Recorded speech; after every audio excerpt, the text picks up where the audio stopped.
Hi, everybody. Welcome to Books and Brunch with BYTA. I'm Jana Long, the Executive Director of Black Yoga Teachers Alliance, and it is wonderful to have you here with us for our last event of 2024. So welcome, wherever you're uh, dialed in from, or we hope you're enjoying your Sunday, and thank you for being with us. Um, in case you don't know, Brunch with BYTA are member-produced quarterly events where we host an author who has written a book on yoga, wellness, mindfulness, spirituality, lifestyle, contemplative practice, whatever it may be. And we bring them onto our platform to share their work and their lives with our community. Today's event is hosted by our longtime member of BYTA, the phenomenal Keisha Battles is here with us today from Charlotte, North Carolina. And we're really happy to have her with us. Keisha received a bachelor's degree in business management from Seton Hall University in 1997 and a master's in Asian studies also from Seton University in 2000. For over a decade, Keisha has served in various roles in the field of information technology, project management, and auditing. But she left all of that behind to focus on her wellness, her family, and becoming a phenomenal yoga teacher. Keisha teaches full time and has created and led numerous programs and retreats. When I first met Keisha, we were both at the yoga retreat for women of color at Kripalu. Keisha at the time was a participant, and now she is the co-director of the yoga retreat for women of color and has carried it forth. I was there to celebrate its 25th year anniversary. I believe that might have been last year. Was that last year? Okay. And in addition to teaching and leading programs for the YMCA in the greater Charlotte area, okay, Keisha gives blood to the Red Cross on a regular. And that's something we should all think about, is that donation of blood for people in need. Keisha also has taught at Core Power Yoga, but more importantly than that, she runs her own yoga studio. I am yoga. And she's been doing that since 2017. She's a humble soul, and that's really the honest truth, who connects to all beings at their core. Keisha is passionate about service to the community and takes pride in bringing the regular takes pride. Oh, I messed up. Let me roll back. Keisha lives in Charlotte with her husband and her two sons. And when she's not teaching and advocating in her community and doing so many wonderful things, she's reading, meditating, breathing, and for real studying. She's really put in the time and the effort to become a phenomenal teacher. So welcome, Keisha. It is really an honor and a pleasure to have you with us this afternoon. Thank you for being here. I thank you so much, Jana. Very honored and humbled to be in this space. The Black Yoga Teacher Alliance means a lot to me. It is a space of service, so I'm grateful to help everyone out. And as you mentioned, community is big for me, and then that's why I asked to host Dr. Charryse Johnson today for Books and Brunches. So very grateful to the BITA membership, board of directors, and anyone that might be watching. Welcome, I Am Yoga family. Thank you for showing up, supporting Dr. Charryse. The cool is here. And with that, let me introduce Dr. Charryse Johnson, who I could read a bio. and it's an amazing bio. But today, consider this a conversation between you and Dr. Charryse. And I love that she even says you can call me Dr. Charryse. How I know Dr. Charryse is as a yoga teacher, a 300-hour teacher trained person. And I lead teacher trainings. And one day I get this email, whoop, someone signed up for your 300. And I'm like, who signed up for my 300 and who dropped the full amount on my 300? Who is this person? So I said, okay, Google, real quick, didn't pay much attention. And I said, all right, sign her up for the program. So during the program, Charryse was a student. We knew she was a doctor. I did a little bit more Google, realized she wrote a book. Okay, but Charryse still just showed up as Charryse throughout this teacher training. And then one day I saw an email from BYTA about books and brunches, and I was like, Dr. Charryse, why don't you do BYTA books and brunches? And she was like, I don't know, I'll do better. And this was March 22nd of 2023. So here we are, December 2024, and guess who we have? We have an author. We have a multi-time author. We have a former grade school teacher. We have a daughter, a wife of 26 years, happy anniversary, a mother, a regular mental health commentator on Queen City News here in Charlotte, North Carolina. So you can tell my bias, right? Because Charryse is right tangible to me. Charryse has had a podcast since 2020, and it's gone through multiple iterations. I think you're on the third season of Dr. Charryse, Dear Dr. Charryse, with over 35 episodes. You're a social media beast. I started to really dig back and I was like, Keisha, how did you not realize who you had in teacher training in your program? But as I was talking to my business partner, Candace Jennings, I said, I think we received from Dr. Charryse in this environment what we were intended, her as the person, as opposed to knowing what she knows, who she knows, and what she could bring into the mix. So just looking back, Dr. Charryse, I'm humbled that you chose to be in our space. Oh, I loved it. Humbled, humbled, humbled. Social media beast, this year's top mental health professional of the year by the International Association of Top Professionals. Dr. Charryse is billboard in Times Square. Times Square, Alvida. So we got like top author, best therapist in the country, Black female. Remember, we're the Black Yoga Teacher Alliance. Yes, yes, yes. And after spinning down the rabbit hole of social media in your life for the past 4 years, the one thing I want to share about who Dr. Charryse is. You know who you are. You love who you are. You like what you do. You like how you do it. You like your mistakes. You like the way that you learn. You like the pace that you make your mistakes. And you don't want to be anyone else but yourself. Thank you for being here, Dr. Charryse. Thank you. And with that introduction, I would love for you to share anything that you want the BYTA family to know about you that I didn't share, and also set the tone of how you are showing up. Because there's hashtag PhD, hashtag mental health, hashtag eating disorders, hashtag yoga, hashtag mindfulness, hashtag social justice, hashtag self-care. What do you want to hashtag primarily for your audience today? Yeah, I would say hashtag all of that all the time. Like what you said is very, very true. Like my goal is to be who I am in every space, so that I'm comfortable with being myself and that I am in spaces that are comfortable with who I am. So whether I'm keynote speaking, talking about the book, at a conference, talking to an organization around any of those topics, I always pull in the things that I've learned through yoga, the things that I've learned through my own spiritual practices and education, because I feel like I want to be what I hope others will want to be, which is themselves.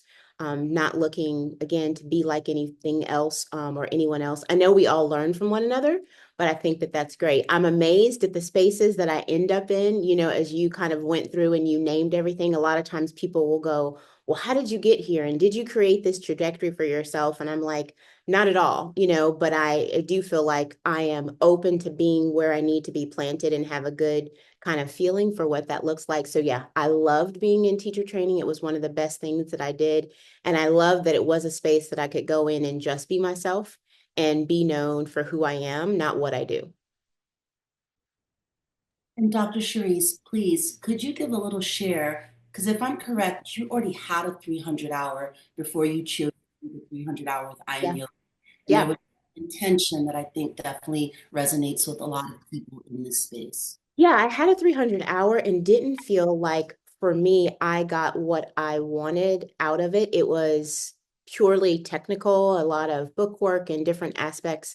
But when I looked on your program, and I've been like a side fan of yours for years, gone to different classes of yours at different places where you've taught at the Y or here or there or done things online. I wanted to be in a space specifically that was filled with women of color and knew how incredibly valuable that would be.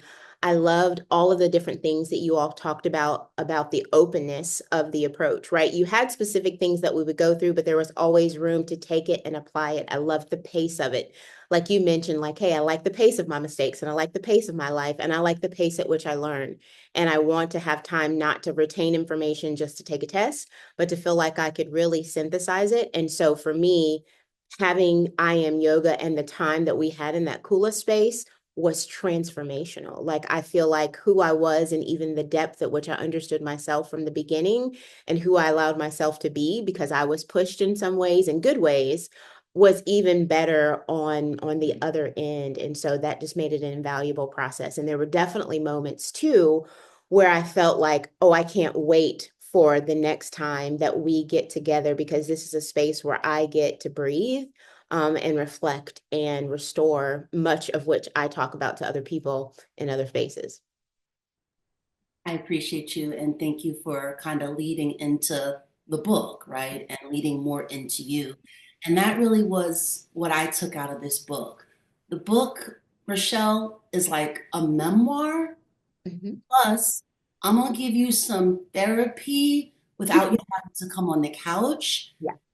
And you're not even gonna realize you're in therapy and not on the couch.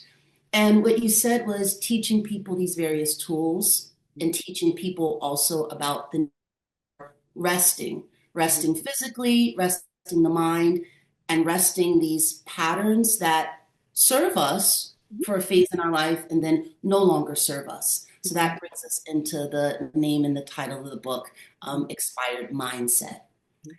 What I think here to lead us off is with all of your experience and then also being the householder, the mother, the wife, the school teacher, the woman going through school to continue her education, start her own business. What mindset did you have to expire to say, I'm going to write a book, but then also I'm going to be an author? Because I'm Yeah. finding, especially through these BYTA books and brunches, as the authors, it's two steps. There's the process of I'm going to write, but now I'm an author. Yeah. Please. It is a journey. My daughter was the person who said, Mom, I really feel like you need to write a book. And this was during the pandemic while I was going through grad school, maybe going through yoga, a million things. And I looked at her and said, I need you to leave me alone. I have enough things that I need to do right now. But then I felt the need, and I had always intended, like, oh, one day down the line when I retire, I'll write a book, right? Just to say that I have. But as I was going through that season, I felt the press that was COVID and continuing to rise to the surface. There wasn't enough time in the day for me to see people. We can only see so many people one-on-one. We can only get to so many individuals when it comes to even like an event or conference. So my heart was, I need to create something for the people who will never go to therapy, who are against therapy, who don't want to feel like someone is here and telling them what to do and they're being what's the word I want to say, dissected, but something that would allow them to be introspective and open for themselves. I have complex ADHD, so honestly, putting things together concisely was terrifying to me. I do it easier when I'm speaking because I can go in tangents and it all works, but it took a lot of time and a lot of effort to be able to do it. And even after publishing it, it took me a while to acknowledge myself as an author. Like I thought it was weird that people wanted to hear more about the book, or that, they wanted me to go on a book tour and all of those things. And I've come into that later, but it is very hard. And writing a book doesn't necessarily in any way, shape, or form make you feel like you are an author. I do think that's a process you have to grow into. Thank you. So let me be transparent. Sure.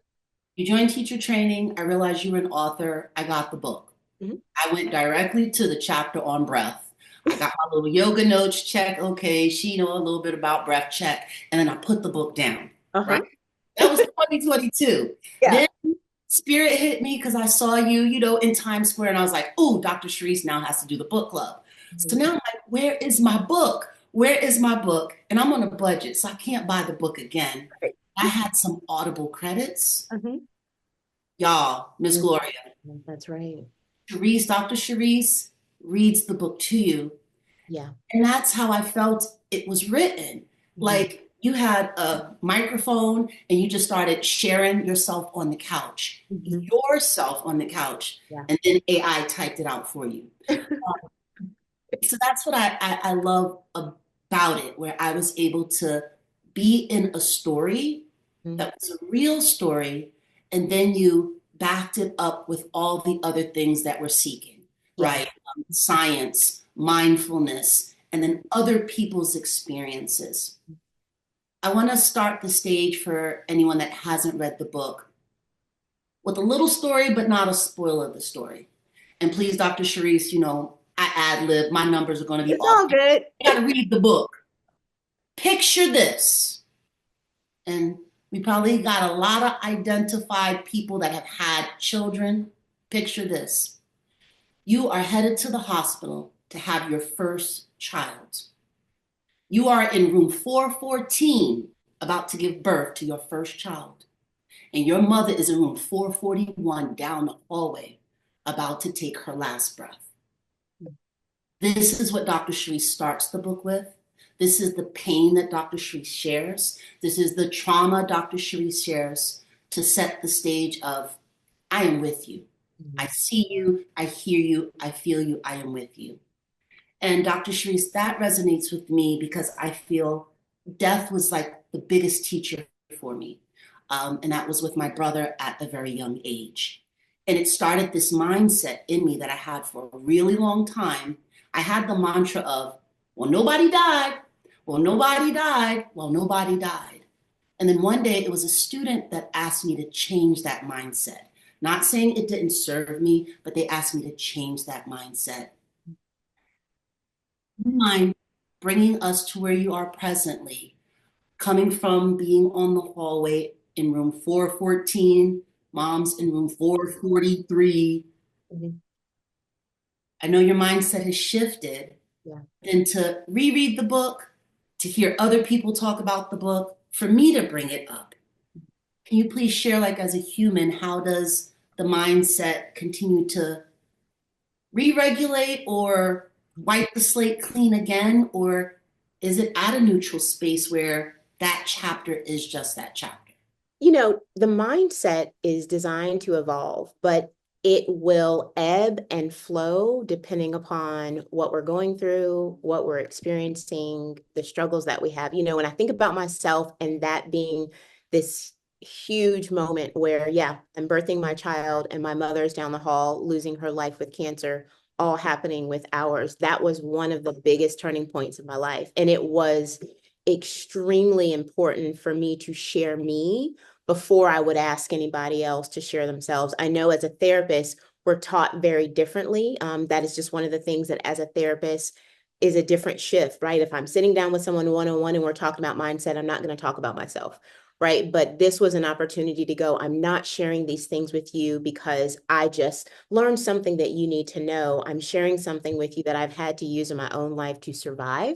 So I think our mindset requires us to sit It requires us to be aware of what am I really hearing? What are my emotions telling me? And how are those emotions being connected to what's happening in my body? How are those emotions being connected to the way that I'm thinking about things? So if I think about my own life and where I am from there and to that moment, it's like an undertow that is always there. It's an undercurrent. You know, I am not one who believes that when someone passes away and they say it gets better with time.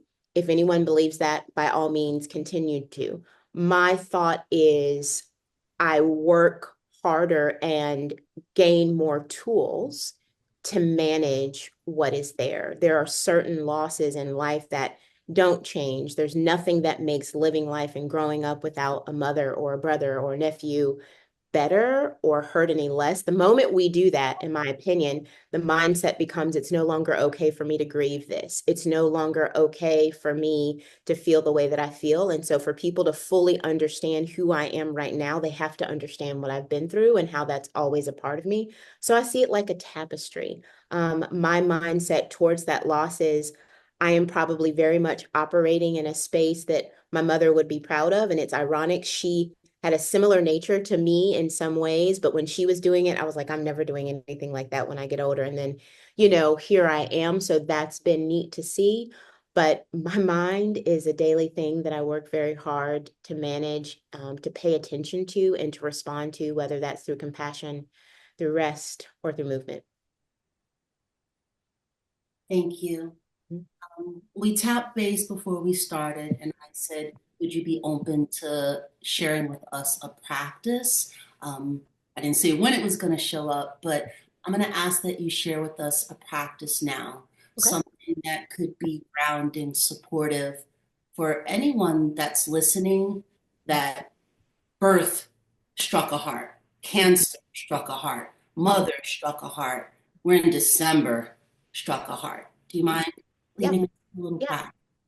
So I just want to invite everyone into a comfortable posture.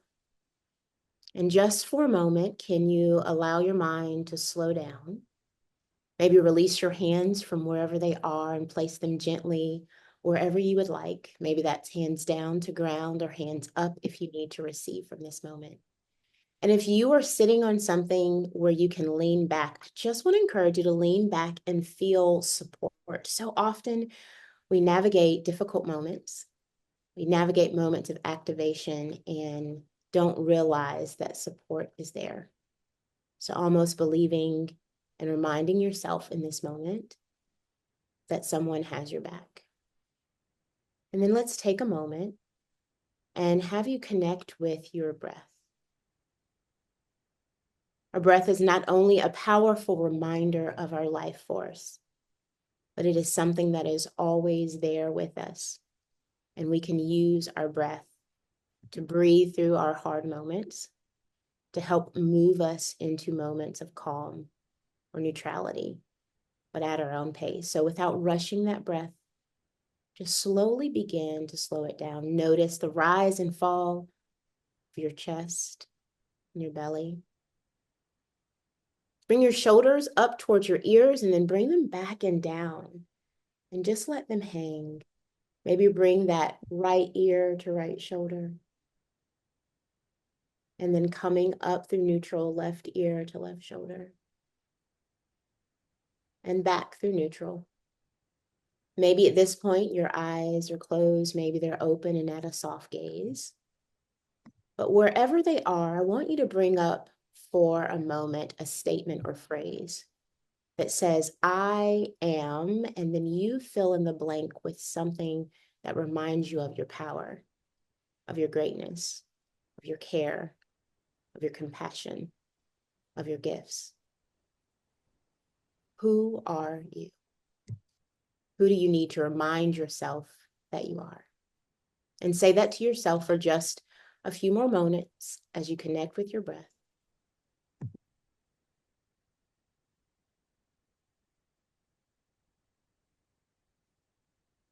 And then let's finish our time with a diaphragmatic breath in through the nose and out through the mouth. And then slowly and carefully, if your eyes are closed, open them or bring your gaze back to the screen. Take a moment and reorient yourself to the space that you're back in and kind of check in, see what you felt and what you need, what shifted and what stayed. Thank you.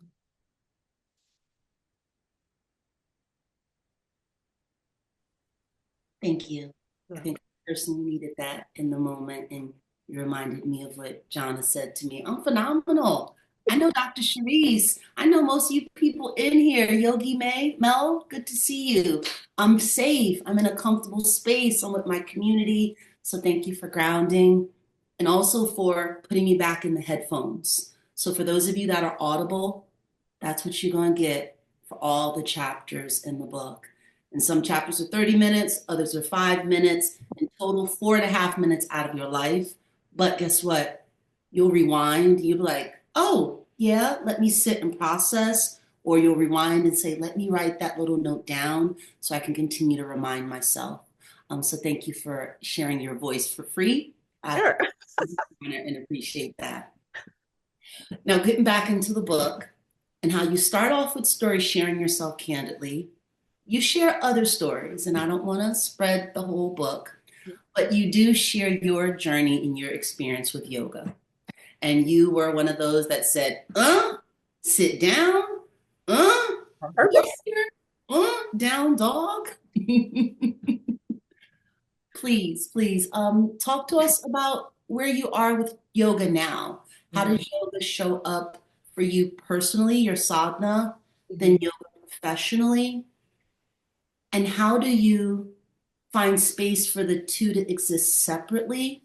Because I know as a full-time yoga teacher and then a practitioner, I'm engulfed by all of it all the time. And sometimes it's heavy to know when I need to stop and rest from it to really myself up. So Yeah. share a little bit about where you're at.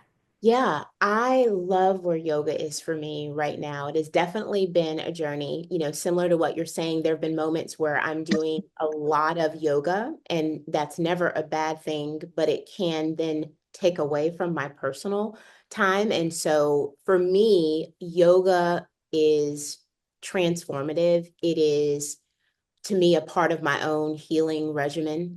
It is how I stay grounded. It allows me to stay open and aware with other practices that I do. And so my time for yoga is anytime, but specifically in the mornings, have finally gotten to a place where I'm like, this is my moment without trying to over analyze it or have it need to be a certain way. That's probably one of the things that was my biggest takeaway from the Yoga 300 training, even though people may think it would have come later, is it reminded me that it didn't need to look a certain way, right? That it was whatever was happening for me on the mat during that time and during that moment. And if I needed to stay in one posture the whole time, or if I needed to move in several, the way it's grown professionally has been better than I could have ever dreamed.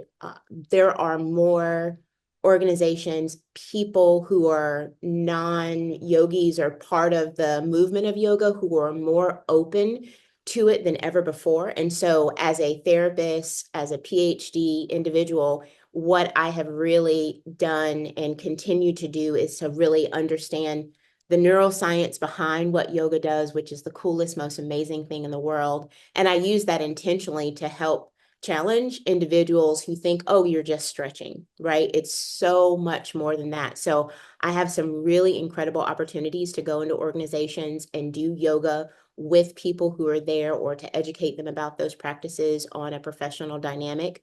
Whenever I do retreats, and typically I do at least 2 of those a year, one local, one international, then that's always going to be a part of it. It's always going to be optional, but I'm always amazed at the individuals who are like, I've never done it before, but if you're doing it, I'm doing it, because I also want people to know that it is for all. It's accessible to all. It doesn't go against any faith-based element that you have in your life. Like there's space for all of that. You can make it what it is. So I try to balance really making sure that I protect my personal time, because I have had seasons where I've done so much professionally where I felt like I've lost it. personally. And so I fight harder to keep the personal and then kind of mitigate the professional. So when is your season of rest? We're in December. When is your season of rest? My sister's on here. She's probably like, answer this. I try honestly to take rest through every week. You know, I really do. Even though people see me gone a lot, I will always have a day within any given week that I will go, I'm hunkering down. I'm not seeing clients today. If I'm doing something, it's going to be reading and creative. But typically, I will take an actual season of rest from Christmas until mid-January, sometimes fully through January. December's a really hard time for a lot of people. So while it would seem that I would take rest on the holidays, there's a lot of grief around the holidays. There's a lot of loneliness around the holidays. There's a lot of trauma around the holidays. So I try to stay available. And then typically right at the end of the year, going into the beginning of the year when everyone else is into making New Year's resolutions, then I'm off somewhere resting, listening, and kind of preparing for the next year ahead. And then going back to your teaching, definitely teaching and sharing yoga in the professional settings, at conferences internationally. This year, I got to see you at a local yoga, quote unquote, festival with unicorns, fairies, everyone gallivanting around and primarily not people of color. Can you share a little bit of your experience there? And did the quote unquote imposter syndrome creep in? Because this isn't your typical kind Yeah. of environment for sharing the teachings. 100%. So that was at One Fest, which is held each year in Charlotte. And I remember first when I went into it, it was supposed to be a talk about yoga and mental health. And then the organizer was like, wait a minute, no, you actually do it. So let's switch gears and you're going to be outside and you're going to have headphones. And so it was definitely a very different space. And part of that is because I am not embedded into the local yoga community. So that felt very much like an imposter of like, well, who is she and why is she here? But the beautiful thing is, once I start, those things drift away. And I remind myself that I am here for whoever wants to be here. I try as much as possible, whether it's a social media post or yoga, to remember that it's all about an audience of one. If there's one person who could benefit from something that I do share or the way that I facilitate or guide, that's enough. It doesn't have to be a million people, but there were also a million people and they were all outside the tents. And that made me even more nervous. But it was also amazing that there were some women who were in chairs, and you in the 300 hour had thoroughly prepared us for chair. Like, seriously, I was like, oh my gosh, like I'm going to be able to use this. And I felt confident. So, imposter, but also like you are prepared. You have the tools for this. You've done this, you've practiced it, and you're cooler with people that love and care about you. Just trust yourself. And so once it was over and then being able to talk and get feedback, it was incredible. It was so good. And a lot of people were like, why are you not doing this on a regular basis? And I was like, because I don't stay still on a regular basis, but yeah, I need to work on that. My thoughts exactly. I was like, yeah, she's teaching that thing. Yes, yes. And you showed up well. If you haven't seen Dr. Charryse on social media, always beautiful hairstyles, always nice like clothing, and then the shirts that always like have a hashtag on them. Graphic Like piece, that's everything. one I like. If your confidence offends, if my confidence offends Thank you, you. then it's time for you About to to heal. heal. Mhm. Yes, I'm a graphic tee, yes, person, hands down. We do have a question from our Kula. Okay. What do you think is the biggest barrier for most people recognizing and releasing their beliefs or expired mindsets? I think the hardest part about releasing an expired mindset is not having a vision for what is the new mindset that you need to take on. So we fall back to what we have always thought because that's what we have the most practice around, or things have happened in our life. So it's very hard to let go of something that's really become a coping mechanism. Like, it takes a lot of courage to go, I'm going to release this mindset And it's actually going to take me practice and some effort to create a new picture that I have never experienced. And that's really challenging. So you really have to be in the moment and really engage in mindfulness of going, I am creating a new language. I'm creating a new mindset. And there are going to be parts of me that are going to want to revert back based on my traumas or my experiences. But I know that this mindset keeps me small. I know that this mindset makes me feel horrible. I know that this mindset makes me push people away. So the goal is for what you want and what you want to experience to be what drives you to move forward and abandon what's holding you back. And that's definitely what you do in the book. You share your experience, and then you share an experience of a client or someone you've worked with that has willingly said, please share with others because this story can help me. Um, I'd love to read one of the testimonials for the book that further then just kind of gets into what readers can expect. I'm past chapter 3 and I'm loving it. You have done an amazing job of drawing the reader with your personal stories, which in turn helps convey your message in a tangible way. I like that I can understand each mindset concept and see how to apply or implement change. Oftentimes, that is where I get lost. This book is so timely for me. Thank you for pouring out yourself to help others. And when they talk about being able to apply the mindset concepts for me, I believe, are each chapter's title. It's not here's the 10-step program. You got to follow these steps. It's here's the titles, breath, move. Dr. Charryse, would you share with us like one of the mindsets that we could apply, take away today before even getting into the book?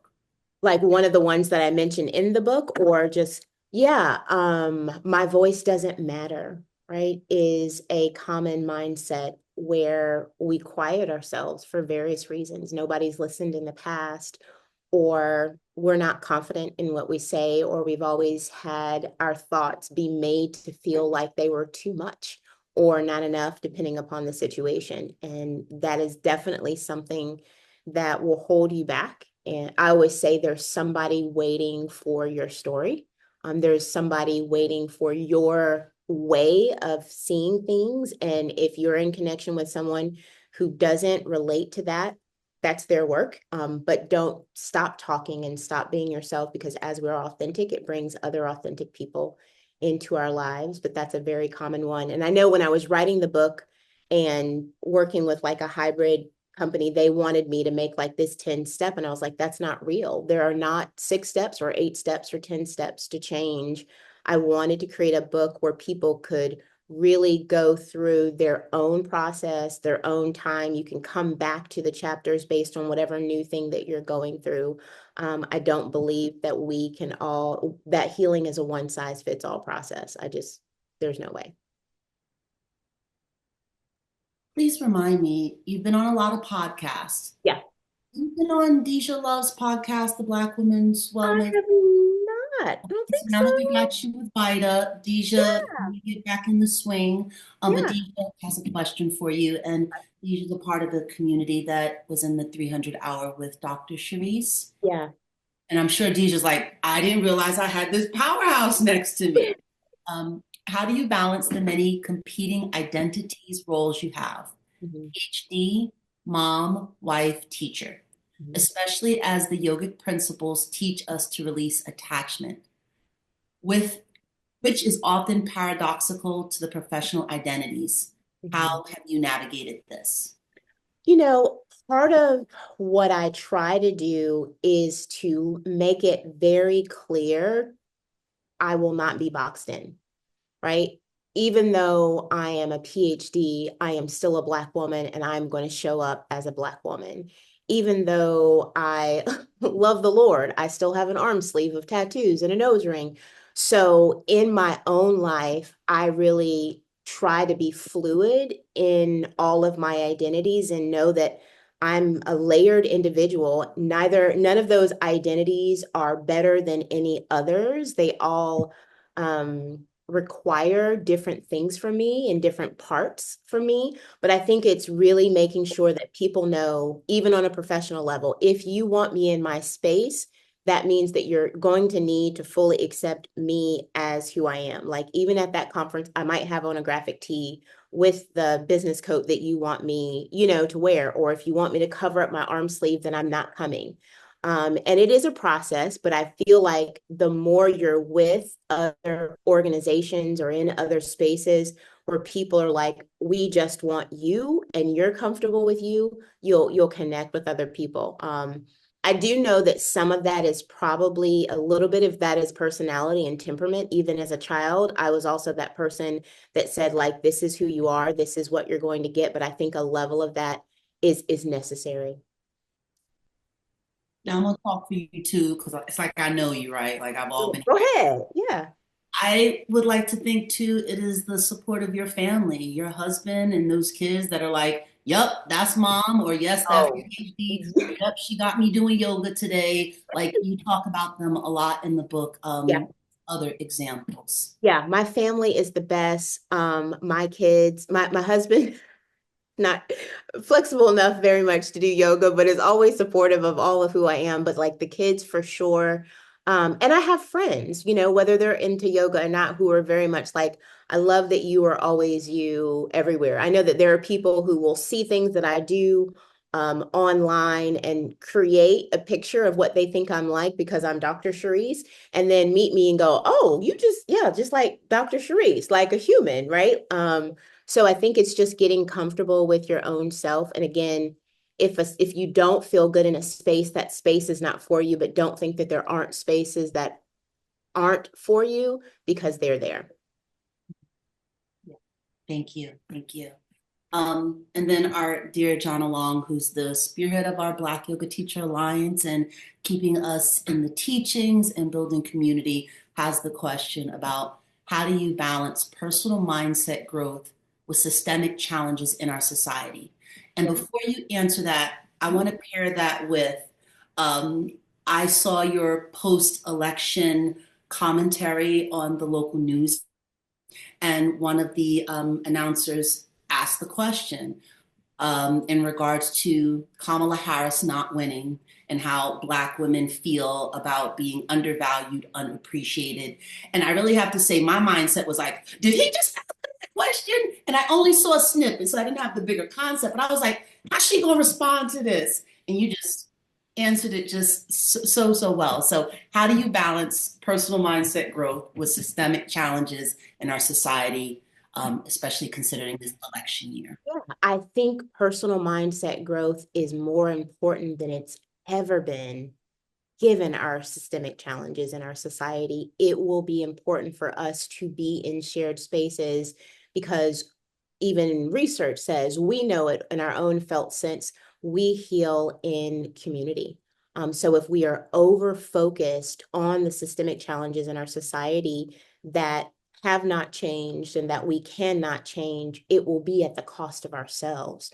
So it is more important than ever before for us to be in spaces like this, to be in other Kula spaces, to spend time away from the system and reminding us of who we are and what we need in our own lives and making that the most, the greatest priority that it ever has been. I think that's going to be crucial over the next 4 years. And I've been talking to a lot of specifically Black women about that already. And what does that look like for care for them as we move forward?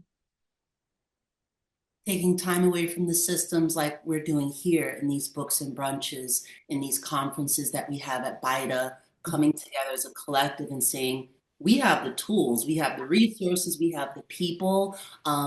So with that, and I do see other questions in the chat, I'll ask that in a moment. What is some advice that you could give to those of us, hint, hint, hint, in the space that are like, I'm not a writer, I'm not an author, too many people are out there with this voice. They don't need to hear what I have to say. What's some advice that you could give to us aspiring mindset shifters? Yeah, I was not a writer. I write, right? Was not an author. I'm an author because I've written a book. You have to tell your story. There is something specific about your story that is going to save lives and touch lives in a way that my story wouldn't, that someone else's story wouldn't. We all have various spheres of influence. And even if no one else read it, right? You know, my thing was, if no one else read it, I am proud that it was information in me that I wanted to share, but someone will. So I think it's taking the imposter syndrome and the fear and putting it off to the side and doing it anyway. It's a gift. The journey of writing is emotional, but the biggest gift is for us, and it leaves a beautiful legacy. So the other thing that I would say is our world needs more books by women of color and by people of color. So it's also about making sure that we are not just keeping everything inside that just kind of dies with us, or our few five friends knows it. Do it anyway, even if you're afraid. Keisha. Thank you. I'm gonna work on that one. I'm gonna work on that one. Thank you so much. Thank you so much. Um, Andrea asked, do you have a routine and focus on, do you think having a routine and focus on wellness is important? So And I'll say this. I think it's important. I suck at routine. I'm going to be really honest. Like, as a neurodivergent, my routine is a loose one, meaning I know the things that help anchor me, but I'm not the person who thinks it has to look the same way every day. I believe we can have a poor relationship or a negative relationship if our wellness routine feels like I'm doing this to go through the motions, or I'm doing this because I feel like if I don't, I'm terrible. I believe it should be something that is more of an ebb and flow, and you kind of waking up and going, what do I need today? And you're going to have certain things that you feel like I need that every day. But if you need more meditation and prayer one day, then you need movement. I think it's important to honor that. So maybe considering it more of like a toolbox of different things that you can choose and utilize, and knowing what helps me feel well. Who are the people that I'm around that helps me feel well? What are the foods that I can eat that I know that when I eat these things, my body feels well and I'm able to do the things that I like to do? What level of rest is necessary for me to feel my best? So I think it's more about the boundaries and the life forces and putting things into ourselves that makes us create a life that we don't need to escape, versus this specific routine that you feel like, if I can't do all the things, then something is wrong, because life is going to life and knock you off of that schedule. And you still have to know, well, what can anchor me today? What tool do I have that's accessible to me? I'm gonna stick with routines. Mhm. In the book, you Mhm. reference other amazing books by Black authors. Mhm. Song of Solomon by Toni Morrison, My Grandmother's Hands by Resma Menakem. What are you reading, primarily by authors of color, Mhm. and how do you find time and space to read or listen to Audible? Yeah, I wish I could listen to Audible. My mind doesn't stay focused enough on it. I love it though. I've been listening, I can't think of the name right now, by things by Octavia Rahim. A lot of things of hers that are really, really great. Someone just sent me another book by Morrison. Maybe her latest book. It's a big, thick pink book that I haven't opened yet.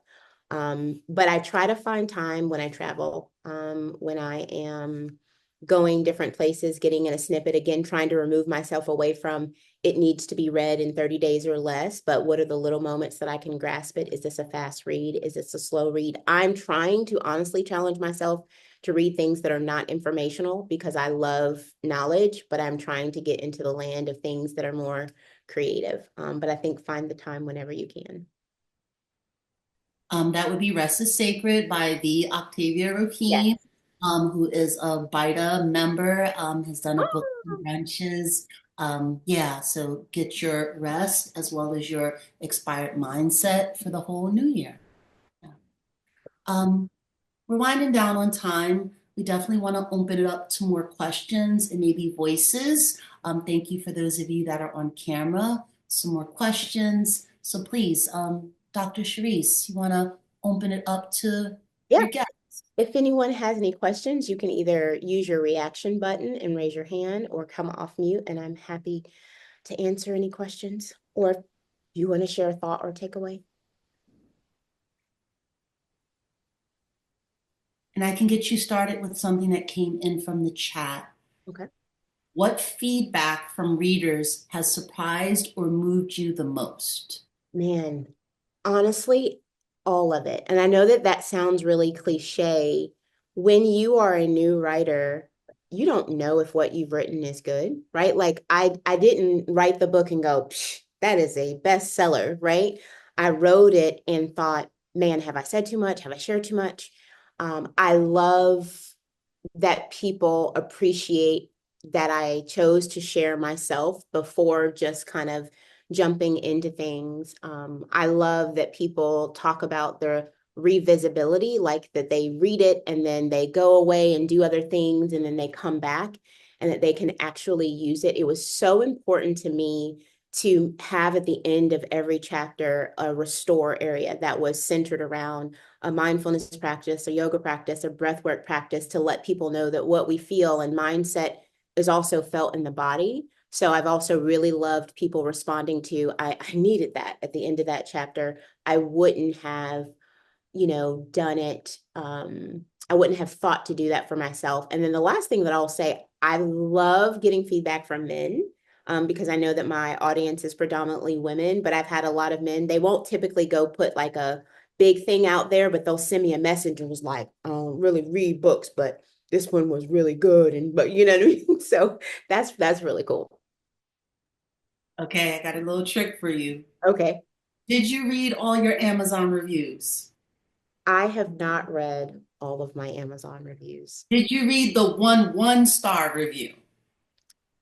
I think I read that one, but I don't even know if that one was towards my book. Like that, if it's the one I'm thinking of, I thought it was from somebody who it looked like they reviewed on the wrong thing. But what is it? I mean, I was just curious because I know when I got to it, I was like, 1 star? How do you yeah, yeah, 1 star? And it pretty much was, I love you in person, yeah. hard for me to read the book, right? Oh, okay. Different than Yeah, everything else. But it was like, yeah, love her as a person, hard to read a book. Yeah. yeah. Fair. Okay. Hmm. Yeah, Gotta clean that one up, drop yeah. that. And you can say it's different. Again, I don't know that this is everybody's thing. I know the focus of reviews in the world, right? And metrics and all that. But at the end of the day, I wanted to write a book that I was proud of. I wanted to write a book that I told people when you do know me and you do read the book, I wanted you to feel like, oh, I could hear her saying that. Oh, that sounds like her. And I do feel like I did that. And so one of the graphic t-shirts that I have says, I am not for everyone. I don't anticipate being for everyone. So I try not to put more value than helpful in other people's reviews because I know that we are, as individuals, always going to be seen through the lens of other people's pain and perspectives, and they have the right to that. But I don't want that to necessarily change what I would put out there. Don't go reading all the reviews, but they're mainly great reviews. Great, Yeah, great, yeah. No, it's great. fine. Either way, I can take it. Okay. Friends, please, if we have anyone wants to share their voice or just to say hi to Dr. Charisse, that would be amazing because I do want to spend the last 5 minutes that we have listening to a song. Dr. Charisse mentioned her husband of 26 years that I feel has definitely been a big support from what I see on the social. But he wrote a song, and the song is for the book. And what I love about it is like towards the end, you hear Dr. Charisse talking. And it's kind of like those other yoga song tracks that you hear the person just like talking the words of wisdom. So I want to end us with that to digest the book. So thank you, Rochelle. I see your hand. Yes, and I'm sorry, this is going to be a little personal, only because I think I know Dr. Johnson from a life past. Was your mom a reverend? Yes, she was Reverend Dottie Wilson. Dr. Dottie Wilson. We attended the same church in Yes. Frederick, Maryland. Yeah. I have been amazed. And I don't know if you remember my daughters, they were little. Mm-hmm. And I told them how amazing you are and how I have followed you on Aww. LinkedIn. It's amazing. And I know your mom is looking down and is so proud of you. I Thank know that. you. I am so happy. I can't believe that we've gone around and reconnected. I I am know. going to get your book and I Okay. am going to read. I appreciate your work and you continue on this path. I'm hoping to connect with you again because I come to Yes. Charlotte every once in a while. I have good Oh, yeah. friends Let me know in the next Charlotte. time you're here. For Yes, sure. I will do. Thank you so much. And Thank thank you, you. Keisha. I've been following the Black Yoga. I'm not a member, but I have been following. So thank you so much. Thank you, Rochelle. Knowing that membership is open to everyone, paid memberships get you into great events like this and helps to support this nonprofit. So thank you for those of you that are members. Deja, I see your hand, please. Yes, I just wanted to say this has been wonderful. Dr. Charryse, I so appreciate you. Keisha, you know I fangirl over you all the time. I just really appreciate this is such a great way to end the year. Just end it and centering our rest. And I appreciate you and just candidly sharing and just talking. I just really, not a question, but just wanted to amplify you. And I really appreciate you pouring into us. So it really hit home, especially for me as a new mom and also in a PhD program, doing all the things. So I appreciate what you were saying, that it's important, as you can hear him in the background, it's important that we show up as myself in every space. So that just really hit home. So thank you. Yes, Deja, first of all, it is so good to hear your voice again, and congrats to being in a PhD program. I know you're going to do amazing. I'm so glad that you came. Always love sharing space with you. This is Sophia. I'm sorry, I would have raised my hand, but I'm on my phone and I don't know how to work it. I just want to say thank you to BYTA for putting this on. This is my first one I've ever been to. Obviously, I got to give love and thanks to Keisha. Thank you for co-hosting it. Appreciate your energy and the questions asked. And this experience has been a confirmation for me. I'm putting my book out there. I'm putting it Yeah. out there. And so I just want to say thank you. And I will be connecting with you as well. So thank you very much. Yes, get that book out there. I'm gonna play the song. Please listen, depart at your leisure. If you have other questions for Dr. Charryse, I'm sure she wouldn't mind taking them directly or, in the full stream of the chat. Thank you to Bida, thank you to Lorenzo, Galanda, Jana, all of our supporters. And this song is titled Own Your Story. And I think it really gives you the heart of the book until you pick it up to read it. Thank you, Dr. Charryse. Thank you.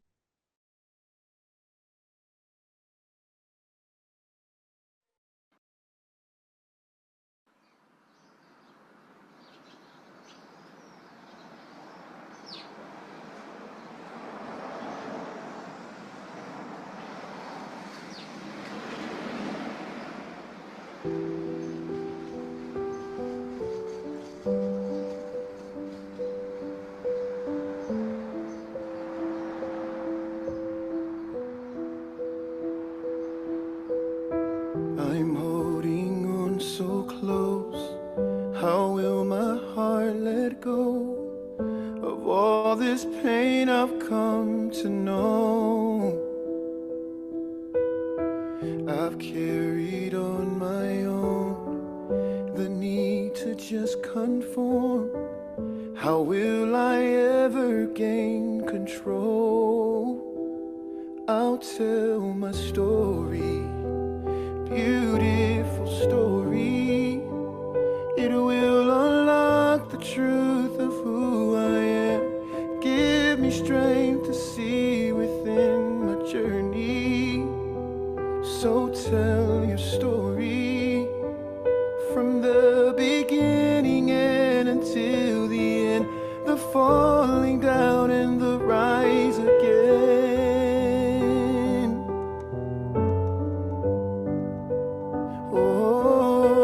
Oh,